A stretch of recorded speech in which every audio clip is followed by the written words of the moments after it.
Man. I'm like Ron Cleveland right now. If you guys only knew. Thank you guys for joining. We are here. This is SKF Weekly. Appreciate you. We are back in the building. My guy John, my guy Jose. We are here. Yes. We are here better than ever. Late, but here. Late, but here. Listen, man. First off, John, how are you doing, brother? How's everything? I mean, I already know how everything is. So, yeah, you know, it's been one of those days. It's been one of those days for all of us. It's actually been a week. So, but for the most part, we're here. So I'm good. We're here. We're live. We're ready to go. Couldn't be thankful. More thankful, I should say. There you go. Listen, guys, we apologize for the tardiness, the delay. But I couldn't go on until the Giants got to the half. No, that's not it. Sorry, that wasn't it. No, actually, guys, we've been talking about this for a little while. We've been trying to bring the option for you guys to be able to call in to the show. And so we were working on that. We got a couple hiccups we got to iron out. We were trying to test it and get it right. We just couldn't pull it together. So we just decided to forget it for now. We'll jump back on it next week and hopefully we'll get it rocking. But we wanted to get the show. We already took long enough to get you guys some content here. So apologize about that. But we are here now. So yeah, man, today's the day, bro. Like, there's no build up, there's no lead up. It just happens. Like, hey, today's the first day of training camp. Guess what? It's also media day. There you go. Boom. Like last year was a little build up. Years before it was more build up. It's just like whatever now. Yeah, they're just trying to get into that tournament, man. They're just really just trying to get us ready to go. Just start giving us all the attention to the media, for the players could just answer every question you got to answer before we start the season off and start talking about this tournament. That's where their minds are. Yeah. No, I mean that's pretty much how it is, man. That sounds about right, bro. Like, it is what it is. But look, I know that regardless of everything,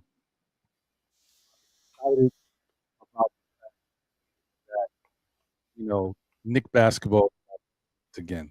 We're right around the corner. Training camp is here. The preseason starts like in a week. It's like, it's so quick. Everything is so fast. And then, we'll be right there. We'll be right there, guys, and we'll be criticizing them once again. Our favorite team, because that's how we do. But let's just say, quick takeaways from Media Day, John. You want me? Julius Randle got a haircut. That was a good one. He's looking all young. Looking young. Thank you guys. Thank you guys for tuning in. Appreciate you. You know what I mean? And shout out to you guys in the chat, by the way. But, you know what? Before we get really into everything, let me shout you guys out because some of y'all have been waiting here for almost an hour. So I want to give you guys a little love. I apologize once again. We're sorry.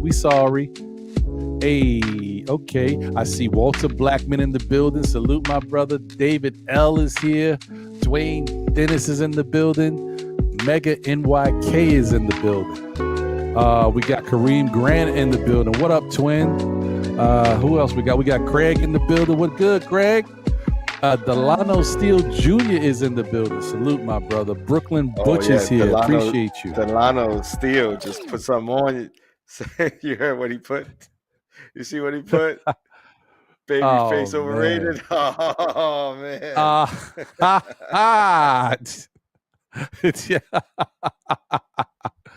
Damn, bro. It's not necessary, B. That's not necessary. He does that to get under my skin because he knows we talk about this all the time. That's not right, bro. Don't do that again, Delano. Delano said, "Don't be late next time." You right. My bad. Mega NYK was good. Comega, good to see you, my brother. Appreciate you. Tony Crow is in the building. Nicks and Bruises was on today, guys. If you haven't checked that out, please check it out. It was a good show. I tuned in. I thoroughly enjoyed it. Queen's Court was back today, and I think Sim is going to go on in a little bit as well. So it's a jam-packed day, media day. All the Nick content creators are back in full effect. Let's go. Double A is in the building. What's going on? My guy Alan Alford is here. Dripmore is in the building. Salute. That's the preferred barber of still Knicks fans and the Knicks community. Let's go. All right. Let me see. Is there anybody else I might have missed? King Ribby's in the building. Salute, King Ribby. White Falcon is here. Appreciate you. And yeah, I think I got everybody. But I do see a generous super chat from Mr. Double A. Thank you, my brother. Appreciate you. He says, fellas, are we to accept not winning the East before the season starts? Well, listen, John, I got my opinion about this, but what's your thoughts on that? How you feel about the Knicks? What other teams have done and knowing how powerful they might have created themselves. What do you think about this whole thing, the Knicks coming into the season? I mean, you can't go into a season thinking you're not going to be a number one seed, right? You got to go in believing in yourself and what you can accomplish as a team, and as an individual player. So, belief is one thing. Getting out there and exceeding expectations is another. We've exceeded expectations last year, of course, with Jalen Brunson's first year. So let's see if we could do a little bit of more of the same, especially now that we got some of the camaraderie that we already have from a full team returning, and now bringing just DiVincenzo, who's a Villanova kid, in with some of his friends to bring some of that firepower and see if, it really comes down to gelling, as a team. So whichever team could gel as a team quicker will come away with some much needed wins in the beginning of the season. And hopefully that, allows for that to sort of stay, in line for the regular season, throughout the season. Right. I never pegged the New York Knicks as coming away from the East as a number one seed. I haven't had them as a number one seed. I didn't have them number one seed last year. They were 4, right? If I'm not mistaken, they were 4, right? Last year they were 5. 5. Last year they were 5.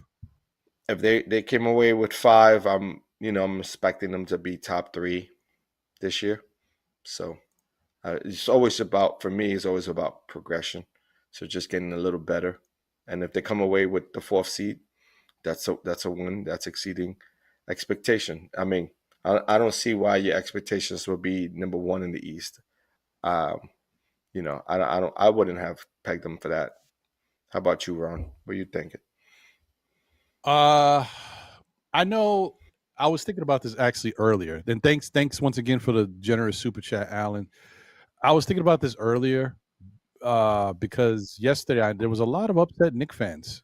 And I'm like, I get it. Like Drew Holiday was somebody that could have been someone who could help this team. But then there was a lot of really good takes on getting him here and then basically it being like a rental. And then, he's up for a contract extension at the end of the year. Do you want to give a 33-year-old who's probably going to be 34 going into that extension, a lucrative contract for maybe 3 or 4 years? Because he's going to get it. This is probably his last contract. He's going to want to get paid. Probably. Who knows? He might get another one after that. But so it's a real big task to think how this is going to work, especially knowing you're talking about IQ and paying him. Julius is going to opt out. He's going to need to get paid. Brunson's going to opt out when it's his time. He's going to need to get paid. And so you're thinking like, are we putting all our chips in the right baskets?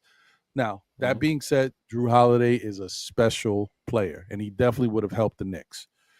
But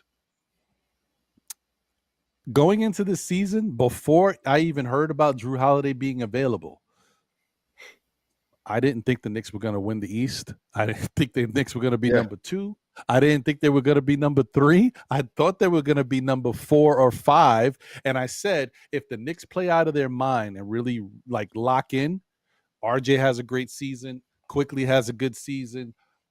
Grimes has a good season, and Julius continues to do what he's been doing. Brunson, et cetera, et cetera. Maybe the Knicks could get the 3rd seed. So to me, guess what, guys? Nothing's changed. Boston was going to be better than before, and Milwaukee was going to be better than them as well. Those are the only 2 teams I'm worried about. Everybody else, anything can happen. So I wouldn't stress it, guys.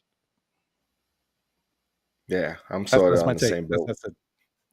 I'm right there with you. I really think that if they have if they exceed all the expectations, so I think most critics may have them pegged for 5th seed or 4th seed once again, and they may exceed those expectations by coming up on 3. And I think what is going to help is them gelling a lot sooner than other teams will, because they already built that camaraderie already. They've played a couple of seasons. Well, they played all of last season together, and you have the same team coming back.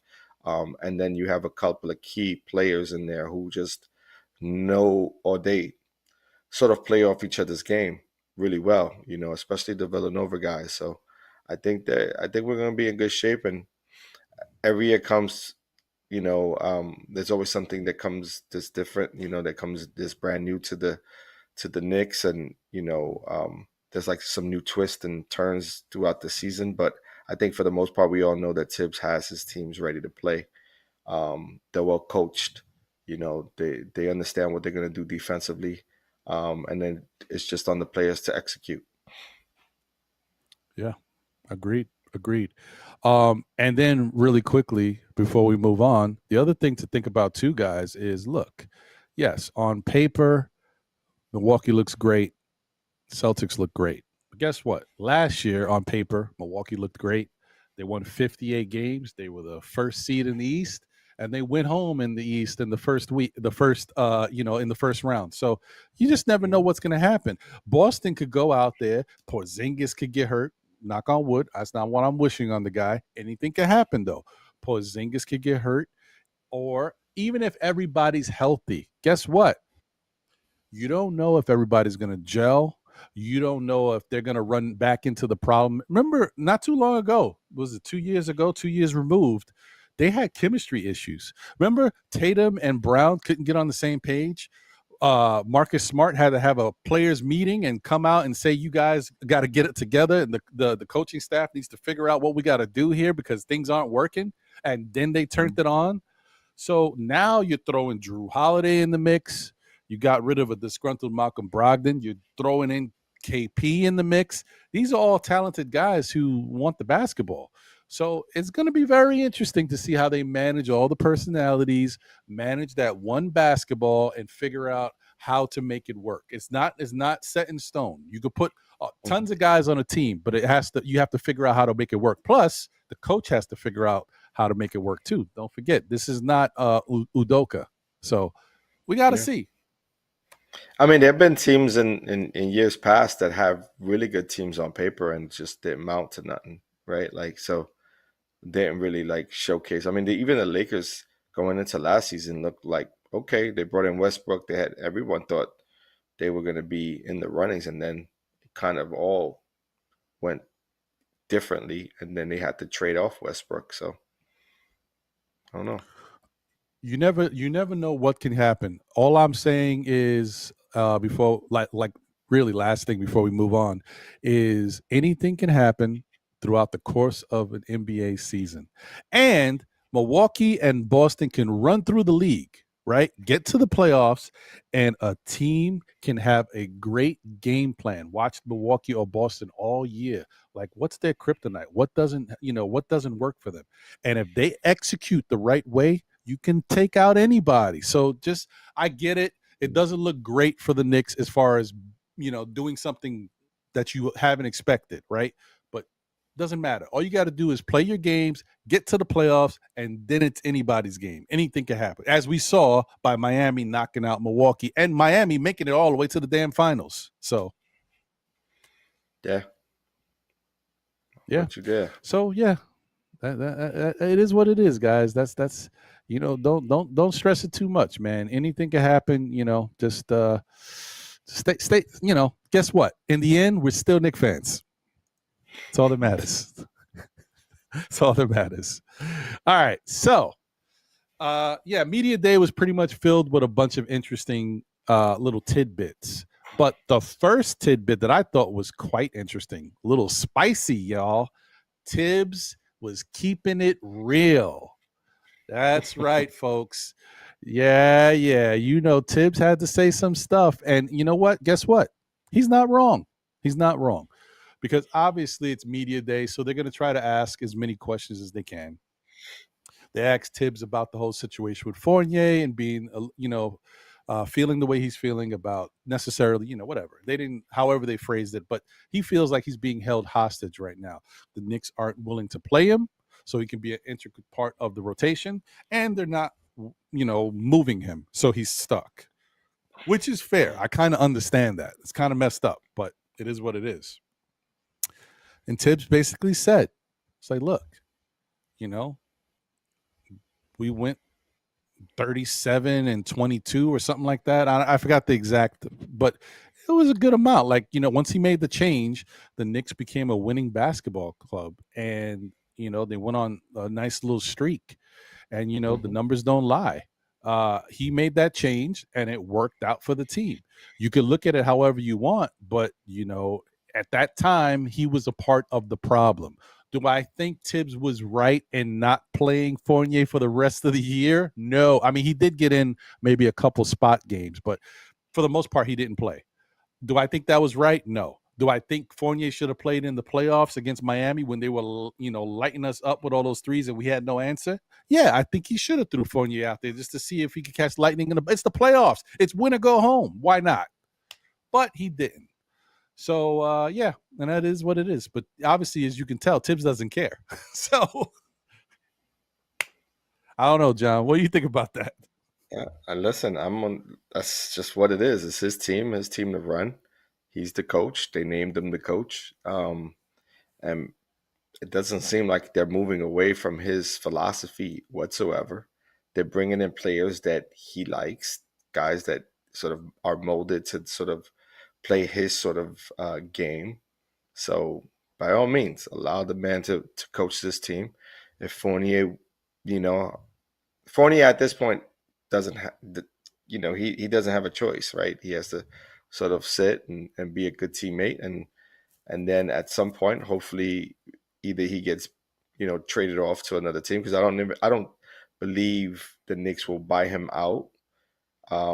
For the sake of just like handing him off to a different team that could potentially use him, right? They're not going to do that. I think the smart move would be to just hold him, and then if there's a trade opportunity to package him into, then they'll do that. Utilize his contract right now, because it's gone at the end of the season. So just utilizing that for their needs. Again, it's a whole half season before you can decide that too, right? Like the trade deadline comes in and you got to wait somewhere around February to make the move anyway. So I would just hold him, stash him, and then see if there's any buyers or any teams that would like him to be a part of the package. Sometimes it's just to make the money work too. That's true. I mean, he is technically, his money is a chip for the Knicks. If they do want to make a trade, they're going to need that money.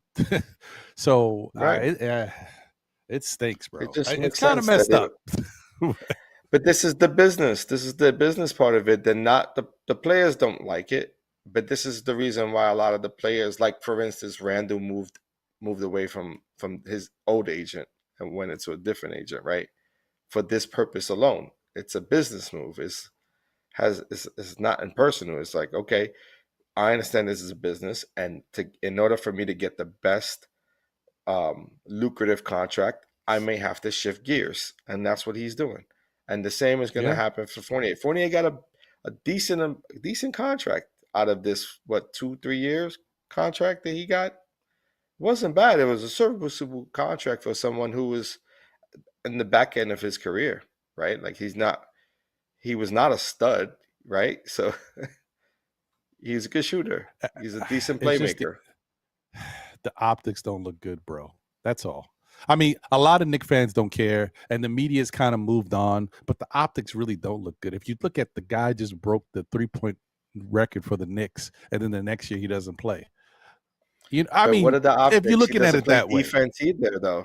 Like, you know what I mean? The true. optics is also he doesn't play defense, and you have a defensive minded coach, right? You have a defensive minded coach, and then you have a young kid who plays his heart out on defense, right? Grimes, when you're talking about Grimes, and he may not be the best shooter, but he's an option, right? He's an option, and he can always get better. And the hope is that because he's so young, you give him more time, he gets more comfortable with the team that he's playing with, and hopefully he'll grow into something. The reality is that Fournier was a bad fit to begin with, and he was never a Thibs guy, right? He was brought in sort of as a I don't know what, like a chance, right? Because he came in with the Kemba trade, so it was like trying to catch lightning in a bottle, and it just didn't pan out. Yeah, I mean, there's truth there. It is what it is, man. It sucks, but it is true. And in fairness, I'm gonna bring it up anyway because Andy always brings it up. Shout out to International Andy from NBK. Andy loves to bring up the fact that RJ and Fournier have a similar defensive rating. At one point, it was identical. Right. So the problem is, and I always love to say this to Andy, is Fournier is a one-trick pony. He shoots threes, and that's about it. You know what I mean? RJ, in fairness to him, he's not the best three-point shooter, but he could do other things on the court. So because of that, you got to kind of give him a little bit more leeway. Don't get me wrong. RJ is putting a bad taste in Thibs' mind as well, because he's like, yo, listen, you're not playing the greatest defense, and on offense, you're not passing the ball. I need you to do more. And so for that reason, obviously, he had a little bit of stuff to work through, and he got benched a lot, but he played.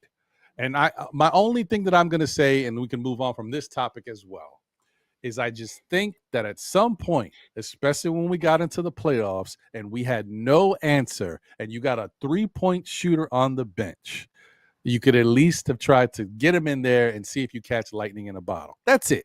But other than that, yeah. I thought the bench made sense. I thought whoever he took out of the lineup made sense because it worked. So that's it. Yeah, you can't argue with you can't argue with the numbers. You know what I mean? Like it is what it is. It is true. It does, but it does. For me, he is hostage though. Yeah, I mean, for me, Fournier, if you were to run him differently in the offense, like if he was placed within a scheme of an offense, he would work. But you have to have a coaching staff that is gonna make Fournier a focal point in the offense, right? In order for him to be effective, and that's not what Thibs does, and that's never been his strong suit, right? So Fournier is unfortunately on the wrong team, and that's just what it is. And as far as RJ is concerned, I think they're giving RJ the benefit of the doubt because he's a young, top draft pick. I wouldn't even say prospect. I would say a draft pick because they picked him high. He is younger. So they're going to be able to allow him to make more mistakes than they would a Fournier, who's been in the league almost 14 plus years, right? So yeah, that's just the game, man. The game, it has evolved to, it being a younger player's game. You don't really see the mature 30 plus year olds really the focal point of the NBA anymore. So like they try to lean towards the younger stars. And if RJ was somewhat of the face of New York, even though Randall was the team, the leading scorer, they always try to implement RJ as part of the face of New York, right? And so he had that.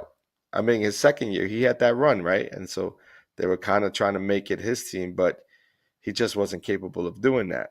So now we got Brunson, and Brunson is now making it his team. So I just think that's the way the NBA is, man. Yep. It's just it is the business. It's true. And shout out to Tony Crow in the chat. He caught my almost pause. Facts. I twisted that one quick. I said, yeah, in Thibs' mind. Yeah. Yes.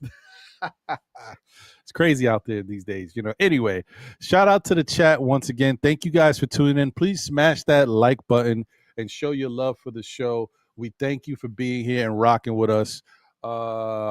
This Giant game is trash right now. What's crazy is that while you were saying that, I'm like, yo, Mace and Cam got the world on fire with all of the pause stuff. Everybody's shook, yo.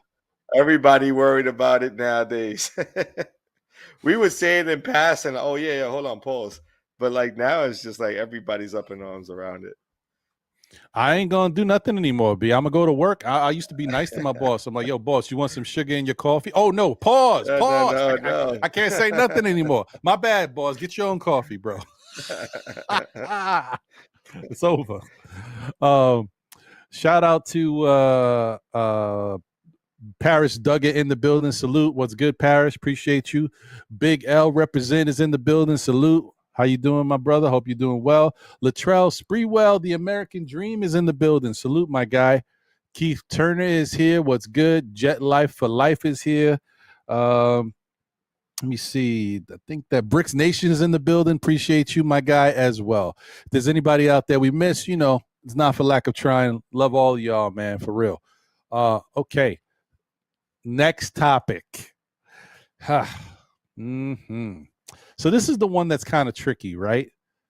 RJ to the bench. I mean, I don't know if he's going to the bench or not, but it's kind of tricky because what people heard was RJ's okay with possibly going to the bench. But I think, you know, and I was watching Sim talk about it earlier on the show. I think RJ was kind of referring to backing up, like doesn't mind coming off the bench to back up, you know, Julius Randle at the power forward slot. Now, I don't know if RJ's okay with actually coming off the bench, you know, to start the games. I don't know.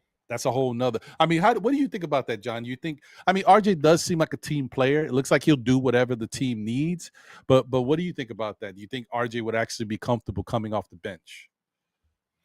I think he would. His agent wouldn't. That it's really business. It's about business, right? So think about the contract that he's received and where they're currently projecting. Well, they have a projection for his career and where they want it to go, and so that is the balance that the New York Knicks front office and the coaching staff have to play. And I don't necessarily think that Thibs will make that move right away. Now, in mid-season form, if he starts off slow and Josh Hart plays effective enough or Grimes plays effective enough to pull minutes from him, I think they'll do that. And then at some point, they will possibly move on from RJ Barrett and put him as a trading chip because I don't think they want him to be relegated to the bench. You know what I mean? They want to keep his stock as high as possible in order to have someone available to trade if that were able to become an issue. You know what I mean? And then once that trade happens, then at that point, you know, whoever they may be bringing in, then, you know, there may be a shift in who becomes a starter or not. But I think what will happen first is that because Thibs wants to win games, that's his ultimate goal, right? Is to win games. So he's not concerned about people's feelings around not playing a certain amount of minutes. He will diminish someone's minutes if their play isn't adequate enough. And, you know, like I said, if Grimes or DiVincenzo or Hart, any one of those players, you know, are playing a better game, then they'll probably, you know, garner most of those minutes from RJ, and then you'll start to see RJ's minutes diminish. So it's important for him to start off hot or continue to be aggressive and get to the line, and hopefully he's been working on those free throws so he can up his percentage and really put some points on the board, because that's really, for me, the biggest thing for him, like, to overcome is getting the free throws down.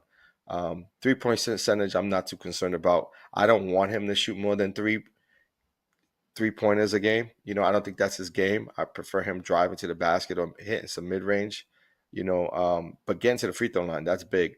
So him bulking up, I think that's the hope, that he comes in and he's stronger. He can take on the contact and then get to the free throw line and then knock them down because they're free. Right. Agreed. Shout out to Geno Smith in this Giant Seahawk game. Dude hurt his knee back in the second half. He's a warrior. Okay. All right. You gotta appreciate stuff like that. Anyway, this Giant game is trash. 14-3. Giants are losing. If anybody wanted to know, the offensive line is trash. And then you already got an offensive line that's trash. And now you got more people hurt on the offensive line that was already trash. So it's even trashier. Okay, let's go. Anyway, guys. I think that whether or not Thibs wants to use RJ as in a bench role, it all kind of depends on RJ starting the season. I don't think he's going to start there, but if RJ, and I think this bench stuff is all overblown. I think it's not going to matter because I've already said that I think RJ is going to have the best performance of his short Knick career with the Knicks this year. I think this is going to be his best year as a Knick. So if I'm saying that, RJ ain't going to the bench. He'll be starting like he always starts. It doesn't make any sense. So you said that last year. Yeah. No. Nah. I didn't say that he was gonna. Last year was OB season, bro. Last year was OB season. Yeah, and OB is gonna be OB season. You watch, but it's gonna be in Indiana. So it is what it is.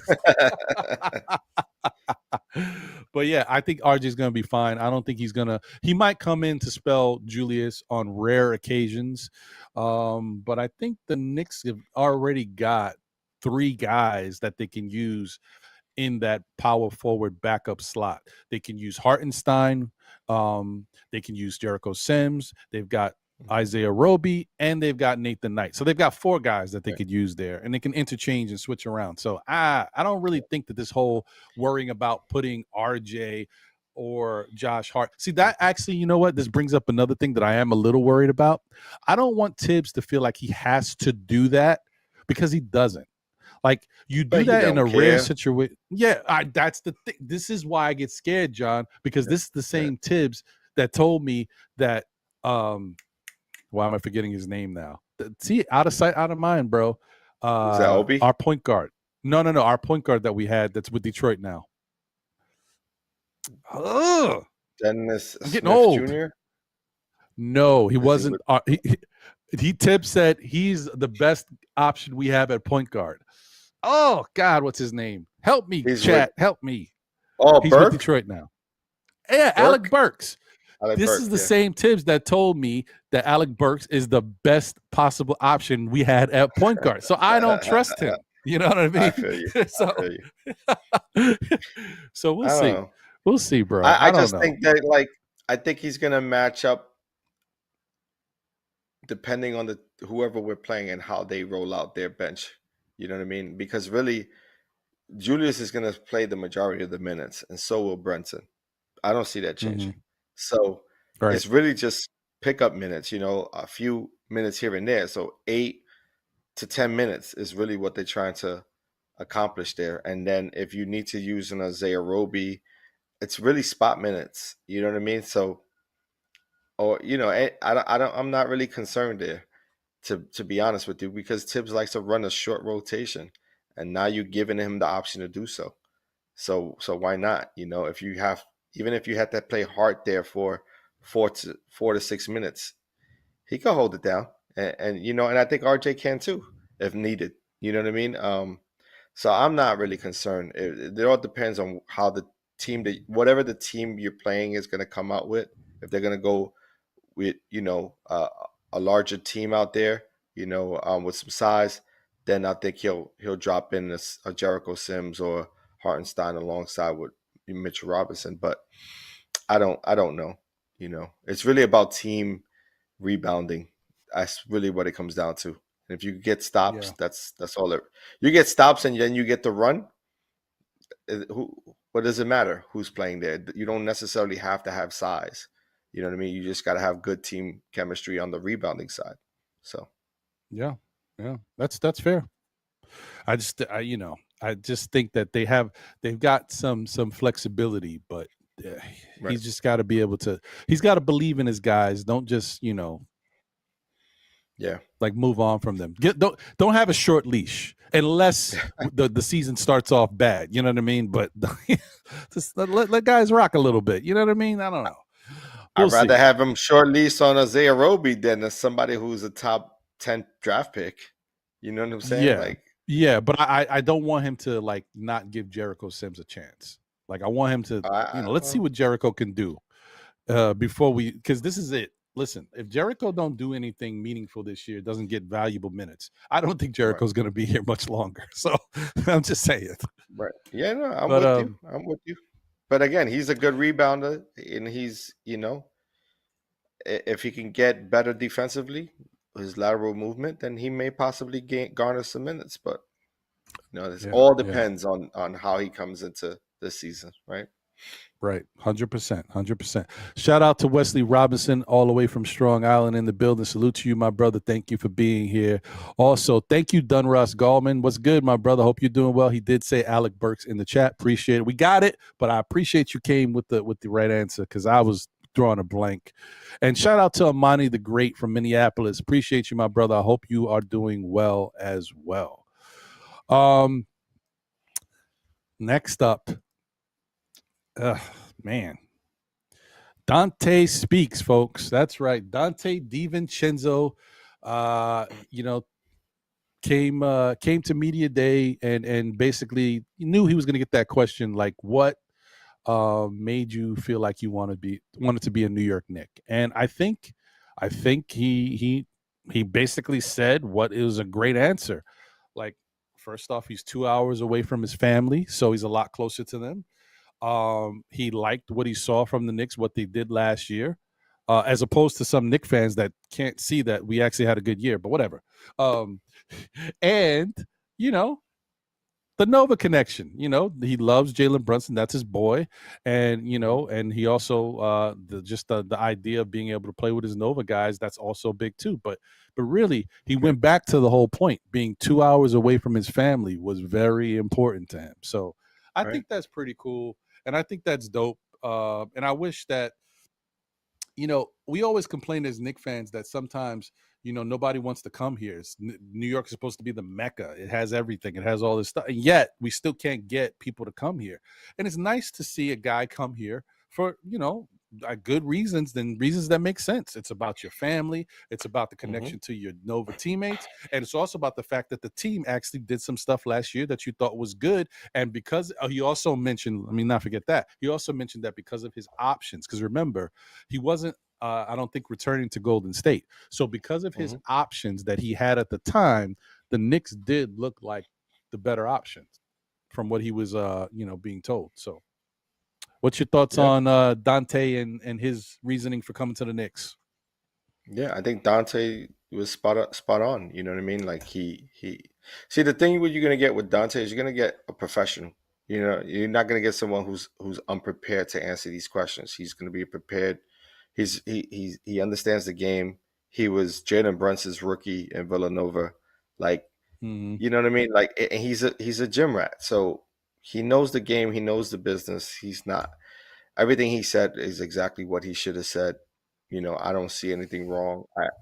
You're supposed to put family first, and then second is basically your career. And he's putting himself in the best situation possible to be looked at as a potential sixth man of the year, right? Because that's really what you want, right? You want the opportunity to put yourself in a position to win accolades. You know what I mean? And if you know you're not going to go into any situation with any team who's looking at you and become a starter, then your next option is, who am I going to get most minutes for or with, and can I make that the best opportunity for me in my career? Right. And that is basically what he said. So I'm more with it, man. I can't wait for the season to start to see what he got. You know what I mean? Like what? Allow him to showcase his game to the New York fans, and it's going to be incredible.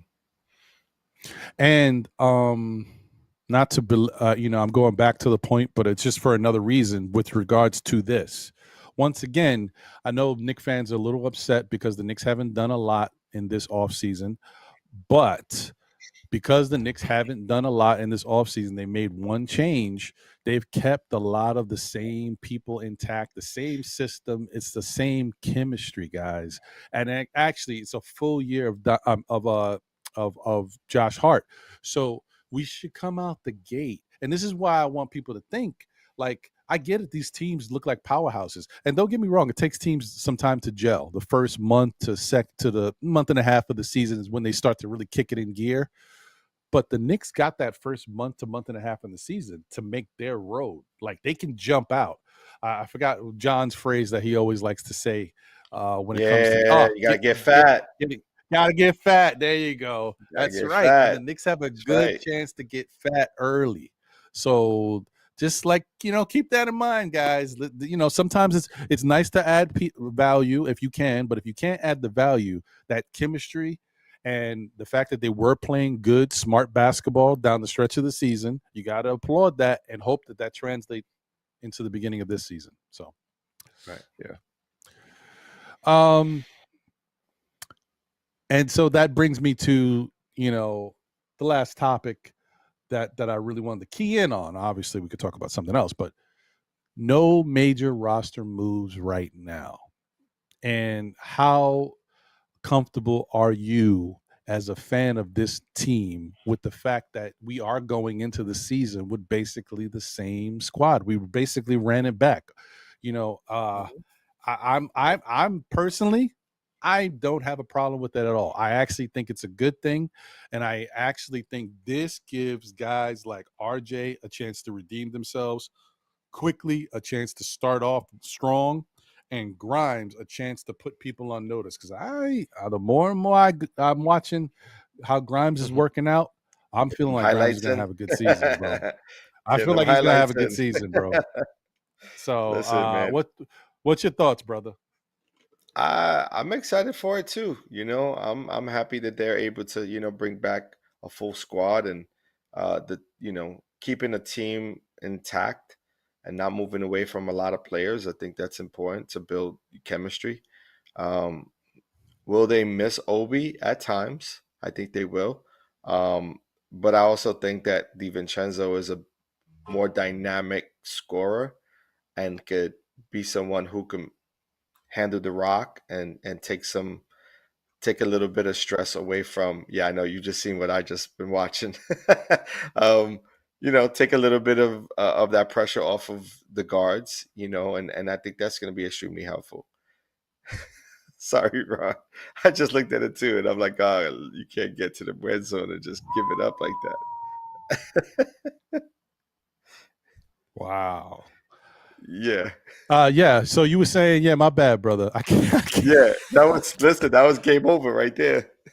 I can't. You got to understand, guys. Look, I'm a Giant fan. John's a Giant fan, and I got a group chat going on right now. And in the group chat, my fellow Giant fans are killing Daniel Jones, right? And I just said, listen, if Daniel Jones had a good offensive line, he'd be okay. You won't have to worry about him. But when he makes plays like this, I don't know what to say about him. Okay, I don't know. You can't defend him. Okay, I'm sorry. Can't defend him. I can't. It is what it is. 40. He's a $40 million man. I can't defend this.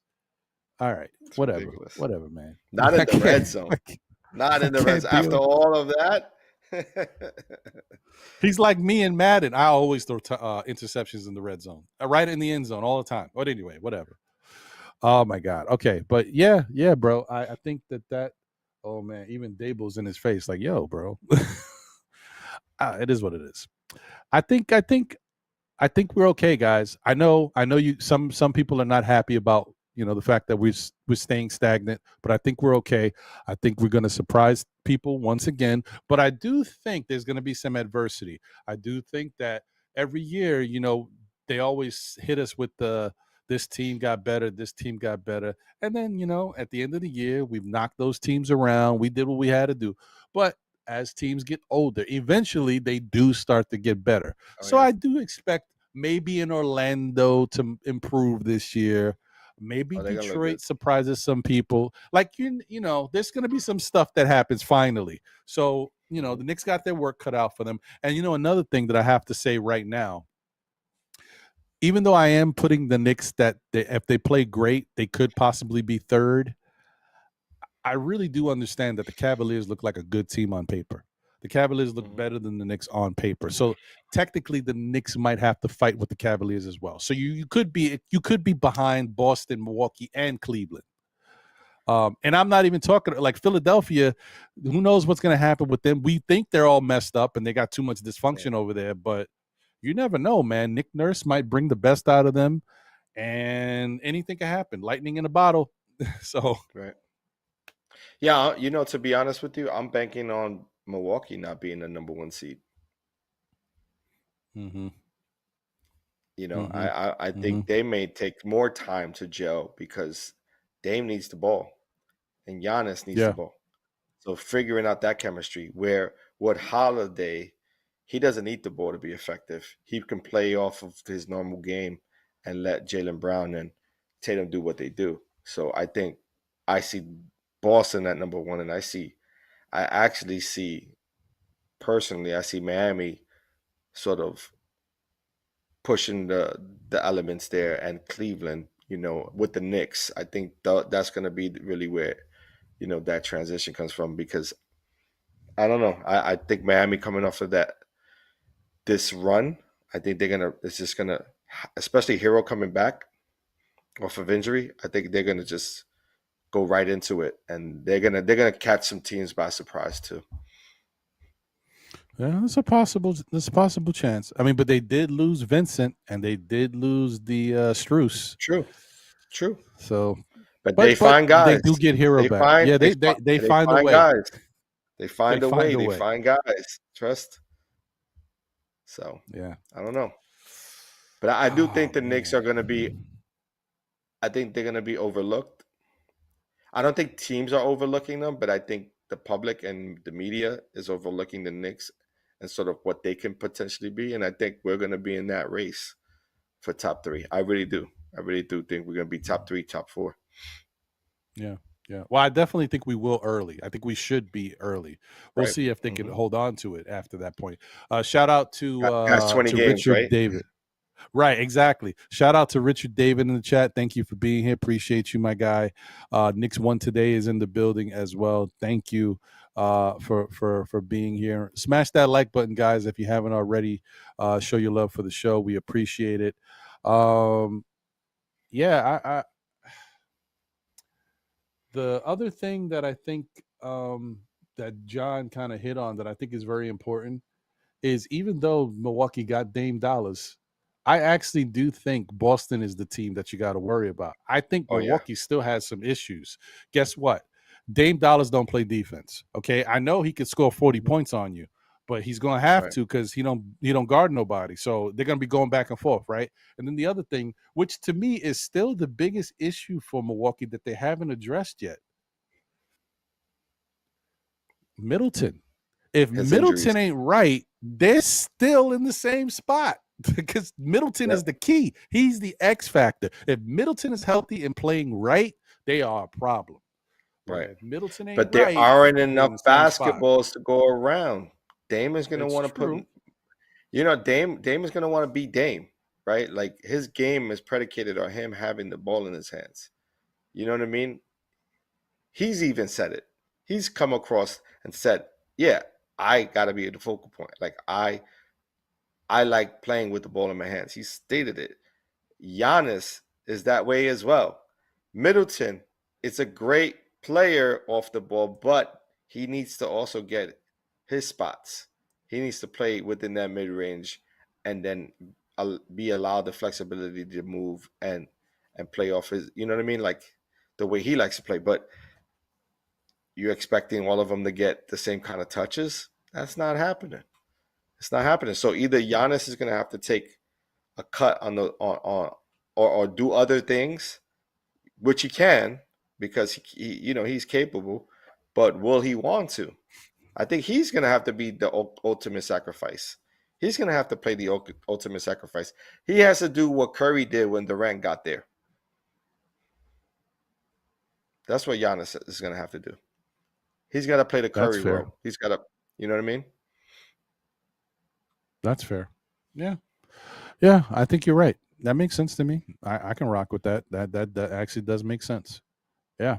Especially if Middleton is healthy, right? Right. True. Because Middleton ain't that type of player to be like, getting dunks off the rebound and you know what I mean? Like he's not that type of player. I'm just curious to see how it all plays out. That's all I'm saying. I think it's interesting to see what they do over there. I think, don't get me wrong, Dame Dollars is a monster. I mean, the dude averaged, I think, in like 40 games, somewhere around there this season that he played, because he didn't play like a lot of games, but he averaged like 37, 36, 38 points. I don't know what it was, some crazy number. That's nuts, right? So, yeah, he's a beast. But the other thing that there's a health issue, but the other thing that I was thinking about is the same thing that happened with the Knicks. When the Knicks let go of Elfrid Payton and Reggie Bullock, that perimeter defense changed dramatically. And for everybody. And let me tell you something. This guy is a defensive player candidate of the year every year. You think Drew Holiday's not being there ain't going to affect that perimeter defense overall? And it's also, he's making it easier for your guys in the paint too. They don't got to worry about helping as much. Drew got guys locked down. Let me watch. Right. I'm telling you, you got to watch. Yep. It's crazy.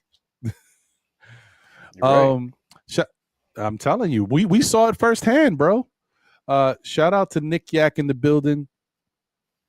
Appreciate you. Looking good doing it's in here. Dímelo, que le vaina, tigre. What's going on, brother? Appreciate you. Freeman 48 is in the building. What's up? Appreciate you, my guy. Yeah, man.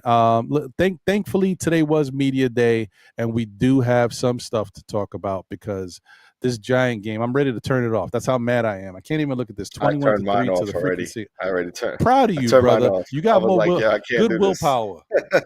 I can't do this. I can't do this. I'm not going to do this. Not tonight. Yeah, man. Now, I see. What Knicks won today, put it in the chat. He said Thibs can't do 9-man rotation on some OCD. Oh, well, he will. He will. Oh, yeah. But he will. He will. If it was up to him, he'll go 8. Thibs ain't. That's not a lie. It's not a lie. He is not. Shout out to Zigzag in the building. What's crazy is that Thibs was sort of put in a situation last season where he was sort of kind of forced to play a deeper rotation with Cam, remember? And then it backfired, and he took that opportunity to say, see, you're wrong, and I'm taking ownership of this team. Because that really came down from the top down. Because they were trying to get Cam minutes to see if he was worth, garnering any like, because he was up for a contract, right? So they wanted to know whether they're going to pay him or they're not, or they can move him. And he played that. Then they lost to the South. Was it the South? No, they lost to the Mavs. The Mavericks. The Mavericks. Yes. Yeah. And then that was a wrap. It was like that. It's not happening. It's a wrap. Yeah. Appreciate you, Zigzag. What's good, my brother? But listen, but that's the thing. Like, I get it. And Thibs is right. Like, look, if this is your way of doing things, I tried it this way. It didn't work. The only pushback I would have for Thibs is that, yes, that's fine when your talent level dictates that. But if you are acquiring better players and your team is overall a little better, then maybe you can go to 9-10 man because you got enough good players. Like Dante DiVincenzo is better than Obi Toppin. I don't care what nobody says. Dante's better than Obi Toppin right now. Will Obi be better in the future? Maybe. But right now, Dante's better. So you bring in a smarter IQ basketball player who knows how to carry himself out there. He's a little savvy. He's done some things, right? And you got Josh Hart here, and we go through the whole name of all these other guys. But overall, I think the talent base on the Knicks is better. So you can do that. It's not dealing with a Cam Reddish who you never know what the hell he's going to do. Can he be effective? Can he do what he needs to do? Because you know he's got the skills, but will he do it? And then once he starts doing it, he gets hurt. Come on, you can't win that way. Right. So yeah, it's tough, but I really think it would be smart for the Knicks to go 10-man rotation. I know it's not going to happen. I think it's going to be 9, but I think you need to think about it because Julius Randle is one of your best players who was helping carrying the team last year. Who and are he's the coming 9? off of Can we run them down? Who are the 9? Yeah. Jalen Brunson. Julius, right? Mm-hmm. Jalen and Julius, right? Yes, double J's. RJ Barrett. I think right now Grimes will be a starter, but that's my opinion. He may not. 4. Who knows? I think Mitchell Robinson. It's 5. Right? That's 5. Isaiah Hartenstein. 6. Emmanuel Quickly. 7. Josh Hart. 8. Dante DiVincenzo. 9. That's it. And this is where I think someone named Sims can step up and get the 10th spot, because I think they're going to need Sims to help spell, like he's going to be the spell for Hartenstein and for Julius. He's not necessarily going to, like, because I think Julius really is going to be carrying a lot of the load with Mitch, but Hartenstein's going to come in and do what he did last year, I would assume, which is great. And I think Sims is the last piece of that puzzle, because we don't need any more guards after that. Shout out to Deuce. I'm sorry, brother, but now you're in trouble. So, like, I think that's it. That would be my 10. Yeah, I really see. I don't even see a 10. I really just see the 9 because I get it. But I also don't think that Julius can be playing 30-plus minutes a game, bro. Not with that ankle. He will. He's been he will. He will. But if he, I know, man. You know he will. Like, we're talking about Thibs. If it was any other coach, I would say you're right. But this is Thibs we're talking about. He's not going 10 deep. Unless there's an injury in play where he's well aware of it and he's like, okay, I'm trying to save this kid from re-injury. That's the only way he'll play 10.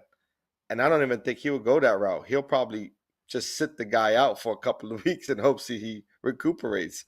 He's really going 9, bro. He's going 9. He's going 9, and only because he has to. Only because there's contracts obligations. You know, contractual obligations, it will force him to go 9. That's about it. It's just who he is, man. He did it everywhere he went to. Like, wherever he coached, he's done that. You know, the thing is, wow, there's 11 minutes and a half in this Giant game, and fans are exiting. They're only down they should. 3 touchdowns, but I get it. They should. I get it. Whatever. Anyway. Off of Daniel Jones's head. It's over. He got sacked again, by the way. If he don't run out the pocket, he's getting sacked. It is what it is. I feel bad because you know what? They keep killing Daniel Jones, but if you don't give this guy – last thing I'm going to say about this, guys, if you don't give your quarterback time to throw, he can look bad. And that goes for any quarterback. I got proof. They call him Burrow in Cincinnati. Mm-hmm. He looks like trash this year. And he's not trash, but he don't got no offensive line either. I'm just saying, when you don't got no time, you can look crazy out there. But whatever. Okay. Mm-hmm. All right.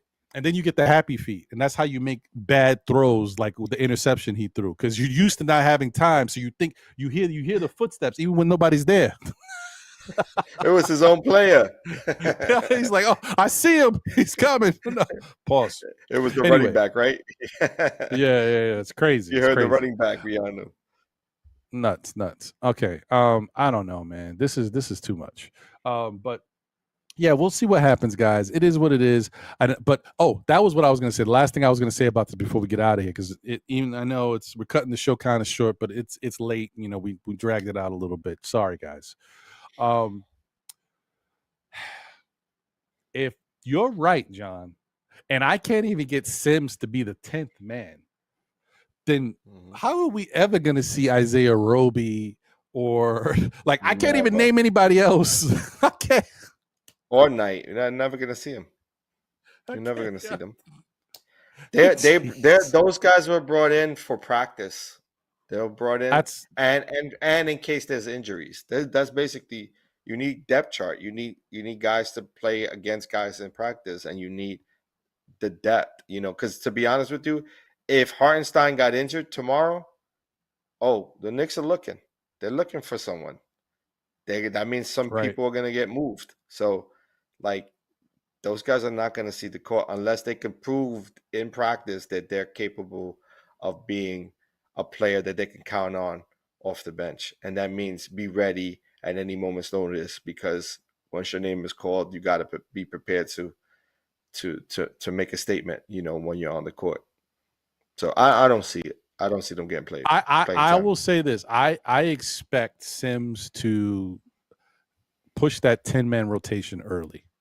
Only for the fact that sometimes first 10, 20 games. Yeah, because sometimes Mitchell Robinson also starts off a little slow before he gets his engine going. But once he's going, Sims, I think, I'm with you though. I see what you're saying. I understand. I get that.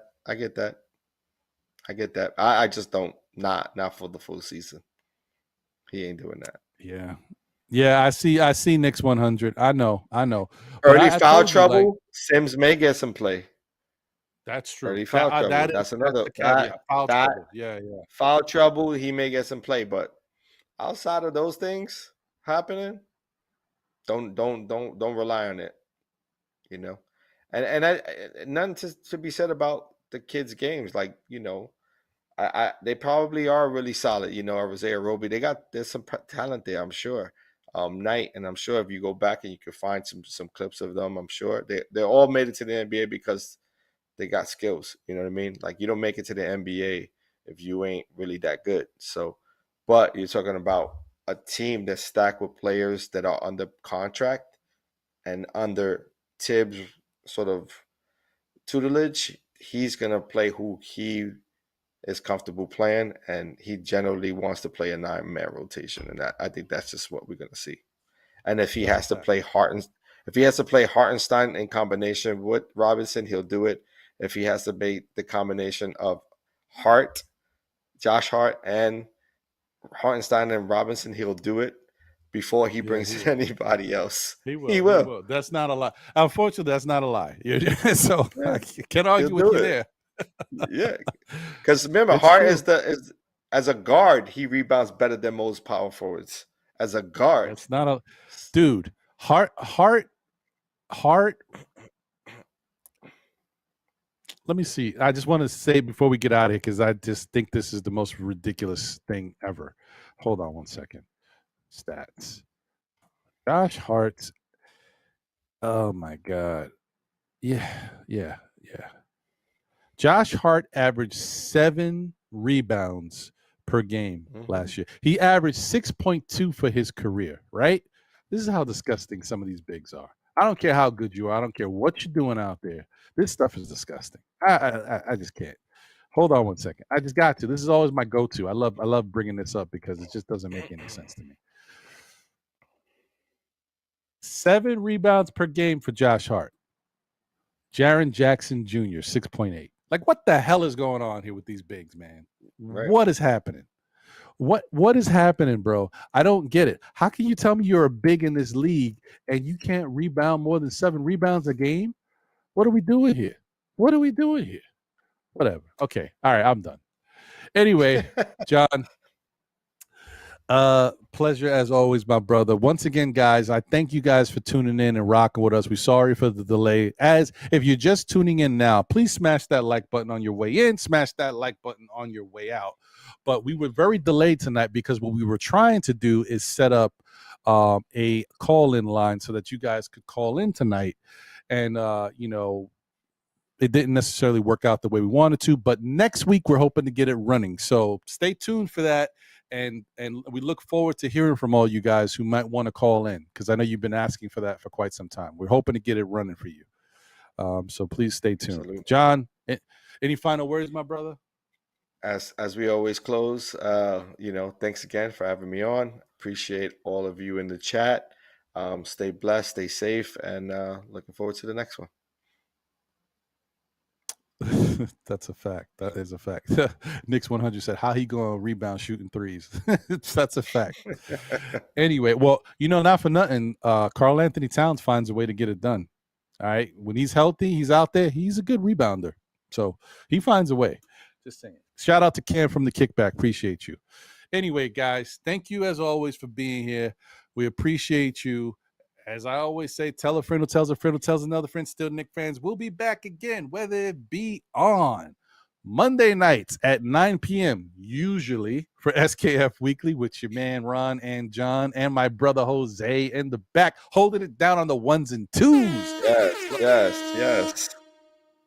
Yes, my guy Jose. Hey. Ooh. Okay.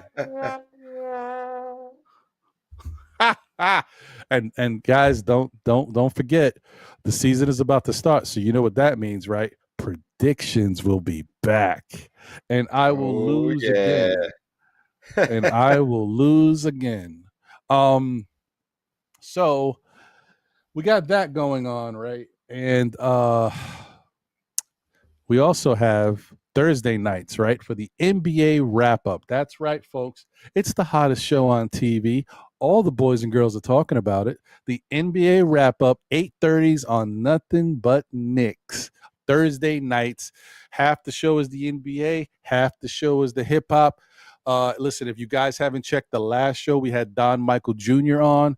Really talented producer / artist. Really great story. He's gone viral. Check it out, man. Check out our Instagram. We're putting clips up of that show if you haven't checked it out. That way you can kind of see what you're getting yourself into. And of course, we'll have another good special guest for you guys this Thursday. You may know this person, and so it'll be pretty cool to have this person on. So stay tuned for that. And then, of course, and shout out to Iru. Hold on. Shout out to Iru for always stepping up. Shout out to my guy Iru, man. He's always looking out. He's always jumping in, and I appreciate that because I can't always make every show. So, he's got to be. Yeah. We may have to put him in the intro. You know what I'm saying? Yeah, we got Iru's. Yeah, man.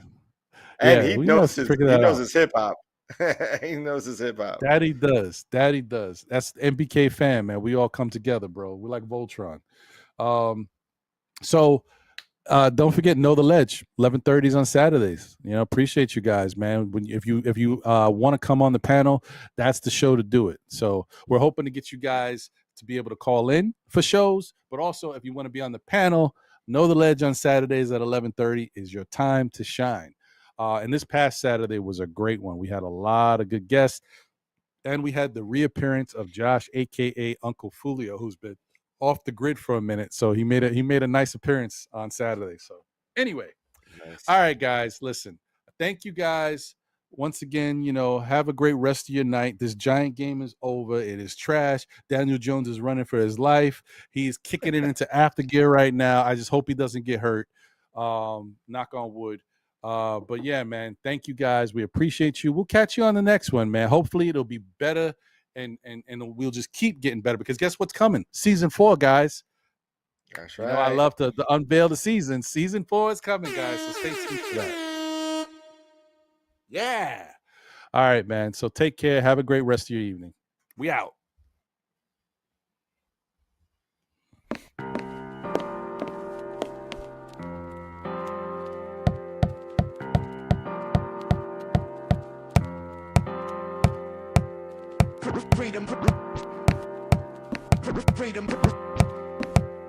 Freedom over fame.